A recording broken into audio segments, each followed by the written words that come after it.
Recording അല്ലേ? Start ചെയ്തോ? അപ്പോൾ ഗൈസ് നമ്മൾക്ക് ഇന്ന് ഒരു പുതിയൊരു വീഡിയോ ആയിട്ടാണ് വന്നിട്ടുള്ളത്.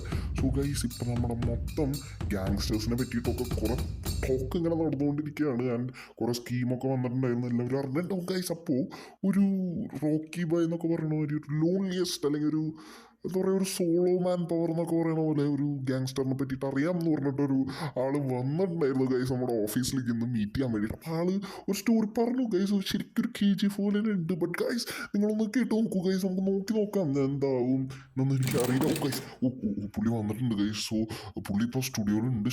ചേട്ടാ ഓക്കെ ചേട്ടാ, ഇതാണ്ടോ സീറ്റ്, അവിടെ പോയി വെറുതെ ഇരുന്നാൽ മതി. എന്നിട്ട് നമ്മൾ കുറച്ച് കാഷ്വലായിട്ട് ക്വസ്റ്റ്യൻസ് ചോദിക്കും.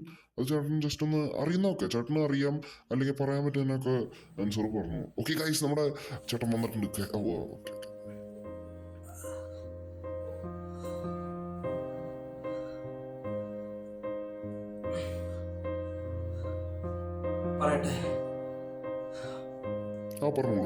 പറഞ്ഞോളൂ. Good morning, good evening. അപ്പോൾ ജെക്കെനെ പറ്റിയിട്ട് പറയാനാണെങ്കിൽ കുറേ ഉണ്ട്. സോ ഞാൻ എങ്ങനെയാണ് പറയണ്ട, എനിക്കറിയുന്നതൊക്കെ ഞാൻ പറയണോ അതോ നിങ്ങൾ എന്തെങ്കിലും ചോദിച്ചിട്ട്? ചേട്ടാ, നമ്മൾ ക്വസ്റ്റ്യൻസ് പോലെ ചോദിക്കാം ചേട്ടാ. അപ്പോൾ ചേട്ടൻ അതിന് അതുപോലെ ആൻസർ പറഞ്ഞാൽ മതി. അതാവും കുറച്ചും കൂടി അടുത്തു. ഓക്കെ ചേട്ടാ, അപ്പോൾ ഫസ്റ്റ് ക്വസ്റ്റ്യനിലേക്ക് നമ്മൾ പോവാണ്. സോ ഫസ്റ്റ് ക്വസ്റ്റ്യൻ എന്താണെന്ന് വെച്ച് കഴിഞ്ഞാൽ, ഗ്യാങ്സ്റ്റേഴ്സ് അല്ലെങ്കിൽ criminals are always made, they are not born എന്നാണല്ലോ പറയാം. സോ അപ്പോൾ അത് ഈ ജെക്കെൻ്റെ കേസിൽ വരുമ്പോൾ അത് അങ്ങനെ തന്നെയാണോ? അല്ല, ശരിയാണ്. പക്ഷേ ഹി വാസ് മെയ്ഡ് ഡിഫറെന്റ്. അയാളുടെ കാര്യത്തിൽ അത് വ്യത്യസ്തമായിരുന്നു. അവന്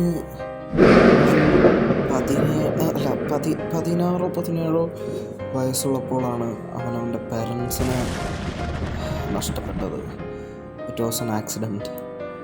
അതിനുശേഷം ഹി ലോസ്റ്റ് എവരിത്തിങ്. അവൻ്റെ കണ്ണുകളിലുണ്ടായിരുന്നത് ആകെ അത് ചെയ്തതാരാണോ അവരെ കണ്ടുപിടിച്ച് നശിപ്പിക്കുക എന്നുള്ളതായിരുന്നു. അതിനുവേണ്ടി ഏതറ്റം വരെ പോകാനും അവൻ റെഡിയായിരുന്നു. അതായത് എന്തിനും.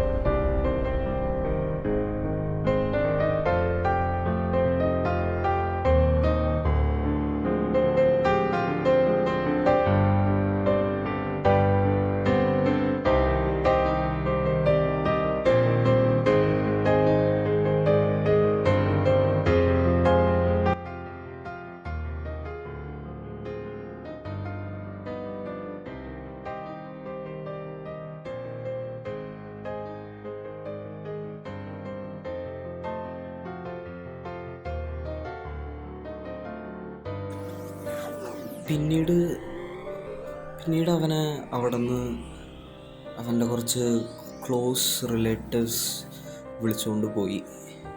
പക്ഷെ അത് അവന് എന്തോ ഒരു ഉദ്ദേശം ഉണ്ടായിരുന്നു അവരുടെ ഒപ്പം പോവാനായിട്ട്. അവന് ഒറ്റയ്ക്ക് താമസിക്കാം എന്നൊരു ഓപ്ഷൻ ഉണ്ടായിരുന്നു. ആൻഡ് ഗസ് വാട്ട്, അവനെ അഡോപ്റ്റ് ചെയ്ത പുതിയ റിലേറ്റീവ്സിൽ ഒരാളൊരു പോലീസ് ഓഫീസറായിരുന്നു. ആൻഡ് അവനെന്തോ ഒരു ഇൻറ്റൻഷൻ ഉണ്ടായിരുന്നു എന്ന് ഞാൻ പറഞ്ഞില്ലേ, അത് വെറുതെ അല്ല. അവൻ്റെ പാരൻസിനെ കൊന്നത് അവരായിരുന്നു for some kind of property issue, അങ്ങനെ എന്തോ. And he chose to take his first kill.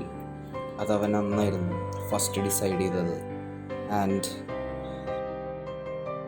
Guess what, he shot them. So sir, ഈ സ്റ്റോറി വല്ലാണ്ടൊരു ക്ലീഷേ പോലെ ആവുന്നുണ്ട്. അതായത് ഒരാളെ മാത്രം വന്നിട്ട് ഗ്യാങ്സ്റ്റർ ആവും. എന്താ സാർ ഇത് ഒരുമാതിരി ഒരു ട്രൂ ആണെന്ന് വിശ്വസിക്കാൻ പോലും പറ്റാത്ത പോലെ സാർ. അതിന് അയാള് ഒരാളെ കൊന്നിട്ടല്ല, ഒരു ഫസ്റ്റ് ജയിലിലേക്ക് പോയത് ഒരാളെ കൊന്നിട്ടല്ല. അതായിരുന്നു അയാളുടെ ആദ്യത്തെ ജയിലിലേക്കുള്ള കടന്നുപോക്ക്. പിന്നെ അതിനുശേഷം